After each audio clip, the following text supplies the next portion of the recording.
அஸ்ஸலாமு அலைக்கும் வரஹ்மத்துல்லாஹி வபரகாத்துஹு. அல்ஹம்துலில்லாஹி வஹ்தா வஸ்ஸலாத்து வஸ்ஸலாமு அலா மன் லா நபிய்ய பஅதஹு பாத். அன்பார்ந்த இஸ்லாமிய சொந்தங்களே, உறவுகளே, அன்னை ஃபாத்திமா பெண்கள் அரபிக் கல்லூரி சார்பாக நடத்தப்படும் கற்போம் கற்றுக் கொடுப்போம் என்ற நிகழ்வின் வாயிலாய் மீண்டும் உங்கள் அனைவரையும் சந்திப்பதில் மகிழ்ச்சி அடைகிறோம். அல்ஹம்துலில்லாஹ். அன்பார்ந்த உறவுகளே, தொடர்படியாக நாம் அகீதா சம்பந்தமான விஷயங்களை நாம் தொடர்ந்து பார்த்து வருகிறோம். அதில் நாம் இன்றைக்கு 12வது விஷயமாக முமீத்துன் பிலா மகாஃபத்தின் பாஇதுன் பிலா மஷக்கத்தின், மரணிக்க செய்பவன், அதில் அவனுக்கு பயம் எதுவும் இல்லை. படைப்புகளை மீண்டும் எழுப்புபவன், அதில் அவனுக்கு சிரமம் எதுவும் இல்லை என்ற விஷயத்தை நாம் இங்கு பார்க்க இருக்கிறோம். மனிதனுக்கு வாழ்க்கையை கொடுத்தவன் அல்லாஹ், மேலும் அவர்களை மரணிக்க செய்பவனும் அவனே. காரணம், மரணம்தான் மறுமை நாளின் தொடக்கம். இந்த உலகில் இந்த உலகத்தினுடைய வாழ்க்கையின் முடிவும் அதுவே என்பதை நாம் இங்கு விளங்கிக் கொள்ள வேண்டும். நாம் ஒவ்வொருவரும் மரணிப்போம். அதுதான் நம்மை இந்த உலகத்திலிருந்து மறுமைக்கு கொண்டு செல்கிறது.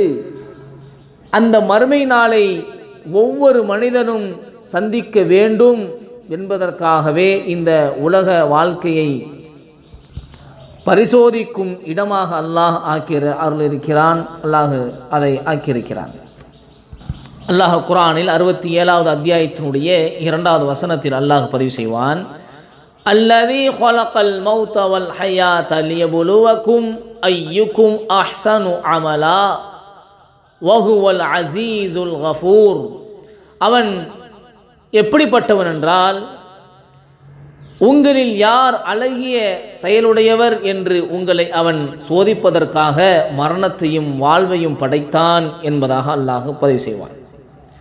படைப்புகளை மீண்டும் எழுப்புபவன், அதில் அவனுக்கு சிரமம் எதுவுமே இல்லை என்பதை நாம் இங்கு விளங்க வேண்டும். அல்லாஹ் மனிதர்களை படைத்து பிறகு மரணிக்க செய்வதை போன்றே மீண்டும் அவர்களுக்கு உயிர் கொடுத்து எழுப்புவதன் மீது அவன் சக்தி பெற்றவனாக இருக்கிறான். இதில் அவனுக்கு எந்தவித சிரமமும் இல்லை என்பதை நாம் இங்கு புரிந்து கொள்ள வேண்டும். அவனுக்கு எந்த விதமான சிரமமும் இல்லை. அல்லாஹ் குர்ஆனில் இன்னொரு இடத்தில் சொல்லும் பொழுது,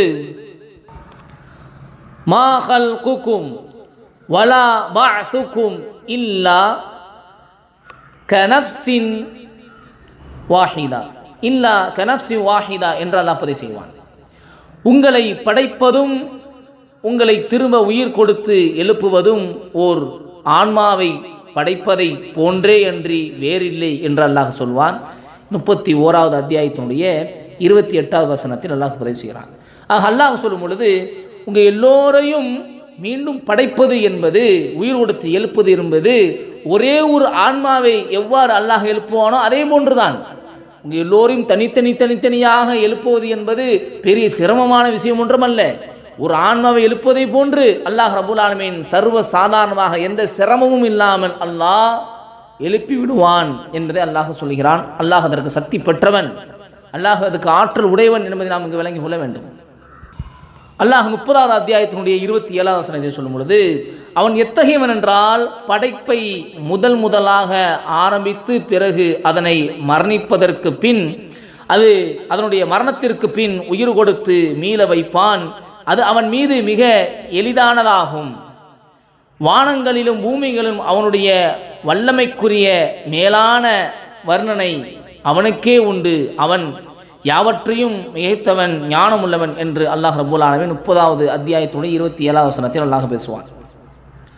அல்லாஹ் மேலும் ரப்பல் ஆலமீன்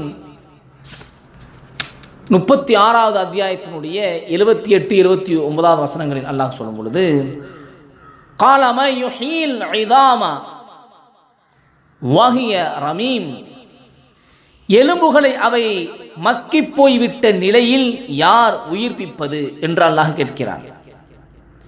நபியே, நீங்கள் கூறுவீராக, அவற்றை முதல் முறையாக உண்டாக்கினானே அவனே அவற்றை மீண்டும் உயிர்ப்பிப்பான் என்பதாக அல்லாஹ் ரப்பல் ஆலமீன் நமக்கு புரியும் வண்ணமாக அல்லாஹ் ரப்பல் ஆலமீன் இந்த இடத்தில் சொல்கிறான் என்பதை நாம் விளங்கிக் கொள்ள வேண்டும்.